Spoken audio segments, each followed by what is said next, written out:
جی تو جناب، تو ہم نے بات کی تھی نگیشن آپریٹر کی. اس کے بعد اگلا ہمارا آپریٹر ہے کنجنکشن آپریٹر. کنجنکشن آپریٹر کو ہم اگلی کلاس میں ڈیٹیل میں ڈسکس کریں گے، اور اس کے ساتھ پھر ہم باقی چیزیں بھی ڈسکس کریں گے. For the time being I hope, کیونکہ انیشل لیکچر ہے تو آپ لوگ اتنا گریسپ کر لیں، یہی بہت ہے. نیکسٹ لیکچر کے لیے پریپیئر ہو جائیں، باقی کلاس فیلوز کو بھی پریپیئر کریں، گروپ جوائن کریں، اور سب لوگ فلی پارٹیسپیٹ کریں گے کلاس میں. اور جہاں تک بات ہے اس کورس کے حوالے سے، یہ کورس ابھی انیشلی شاید آپ کو بورنگ لگ رہا ہو.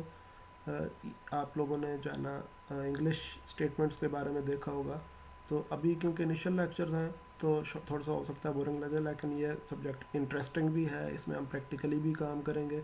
پریکٹیکلی سے مراد یہ ہے کہ ہم اب لاجک کے پروفس کو امپلیمنٹ کر کے دیکھیں گے، ہم اسٹیٹمنٹس کو سمپلیفائی کر کے دیکھیں گے، سرکٹ کو شارٹ کر کے دیکھیں گے کہ ایک سرکٹ ہم نے بنایا اسے چھوٹا کیسے کیا جا سکتا ہے، سائزز کیوں کیسے کمپیکٹ ہوتے جا رہے ہیں.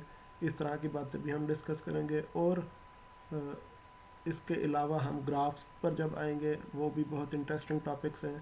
باقی بھی جو ٹاپکس ہیں، پیجن ہول پرنسپل وغیرہ ہوں گے، پرموٹیشنز ہوں گی، تو ڈفرینٹ چیزیں ہم لوگوں نے اس میں دیکھنی ہیں. تو اتنا انڈرسٹینڈ کر لیں کہ یہ پورا سمیسٹر صرف انگلش اسٹیٹمنٹس پر ہم نے نہیں چلانا.